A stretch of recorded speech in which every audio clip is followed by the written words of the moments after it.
So you're either trying to build healthy habits or you've been on a health kick for a while and maybe you've just gotten complacent. Maybe some of those old habits are starting to creep their way back in. Or maybe you've hit your fitness goals and you're trying to figure out, how do I maintain this forever? After an initial burst of enthusiasm, it can be a pain in the ass to maintain healthy eating and healthy lifestyles. These healthy tips are going to help you turn your health journey into a long-term lifestyle.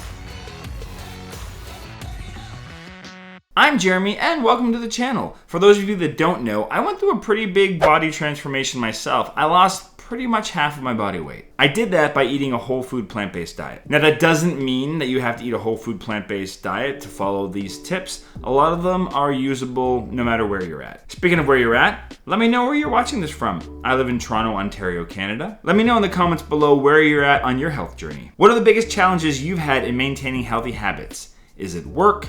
Is it family? Is it your general lifestyle? And if you're not already subscribed, do that so you can get more awesome content like this. Now on to the tips. The average person makes 200 food-related choices a day. That's bonkers. Everything from, what do I want to eat? Do I want more of that? Do I want less of that? Do I want to add salt to it? Do I want a drink with that? Do I want to take something out of it? Do I want to add something to it? Do I want to share it with my wife? She just steals all my food. She picks off my plate, thinks it doesn't matter. I get the exact number of things I want. Then I have to go back and get another one. My kids do it too. She's training them. Anyway, it's a lot of decisions to make, and it ends up giving you decision fatigue, and it fucks up your willpower. Try setting up your life so your food choices are as minimized as possible, and that when you have to make a choice, the healthier ones are easier to make. Part of that is just stocking your health. Part of that is just stocking your house with healthy options.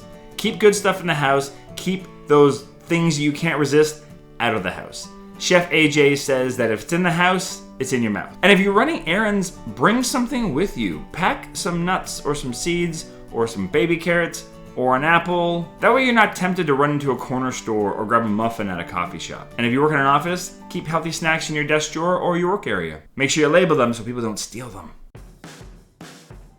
This one was huge for me. When you go out with people, you're either hungry when you get there or you're excited or both, and it's really easy to make a less than healthy option in the moment. When I'm going out to a restaurant with friends, I look up the menu online before I go. That way I can go through, first of all, see what's plant-based, see what's healthy, and I try to make a choice before I get there. This just means that so when I get there, I don't have to think about it, and I can just enjoy where I'm at and who I'm with. The other bonus to this, if you're going somewhere that's less than plant-based or vegan friendly, you can maybe call them up in advance, let them know you're coming, and ask what your options might be.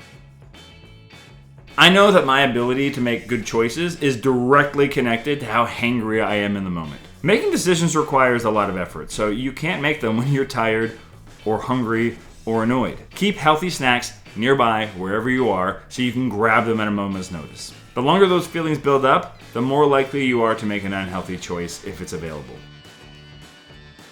Human beings get comfortable in their environments and just the day-to-day routine of things. So just switching up things like your environment can drastically affect your brain and get ready for other changes. It lets it know that something new is happening and it gets ready to adapt. I'm not talking about something crazy like you have to move where you live. Maybe you want to. But little things like change the grocery store you go to because you'll be unfamiliar with it and the layout, and you might not be as tempted to go down that aisle that has all those temptations that you're trying to avoid. If that's not an option, just do something simple like rearranging things in your kitchen or your furniture in your living room. Just something that shakes your brain up and says, change is happening. Be cool with it. Another really positive change you can have is maybe wake up a little bit earlier and establish a morning routine. I start my day with exercise now, and that just tells my brain we're being healthy, we're on the move, we're getting shit done. Whatever it is you want to do, maybe you want to do yoga, maybe you want to take a hot bath, maybe you want to go for a long walk. Whatever it is, just shake your brain up and let them know that change is coming. Behavior that gets repeated turns into habits. Your intentions and your whys and all that stuff are super important when you get started on this journey, but the longer you do it, the less potent they are, which is why habits are important because they kind of put you on autopilot. Like I said, I work out every single morning from Monday to Friday for about 30 to 40 minutes. I've been doing it now for about 3 years, And now it feels super strange if I wake up during the week and I don't work out. I also will intermittent fast between my last meal of the day and breakfast, which tends to be a 10 to 12 hour window depending on what's going on in my life. It actually now feels weird to eat anytime after dinner. And I used to be the king of sitting down on the couch, watching TV and having a bowl of whatever, popcorn, chips, all the things that I try not to eat as much anymore. Figure out what habits you want to start and just schedule them into your day and make sure that you do them. 30 days is how long it takes to start forming a habit inside your brain, but if you can keep it up for 6 months, that's when it becomes pretty much permanent. At that point, it actually becomes harder not to do that thing. Being healthy is not a destination. It's a journey that you're gonna be on for your entire life. I know that sucks to hear, but there's no point in time where you're just gonna be at a certain level and be able to coast. It's something you need to work at, and so developing healthy habits like these are the kind of thing that's gonna set you up for success long term. Eventually, all of this will just become second nature to you. If you like this video, please hit that like button, consider subscribing for more content like this, and YouTube sure as heck thinks you're gonna like this video. Thanks!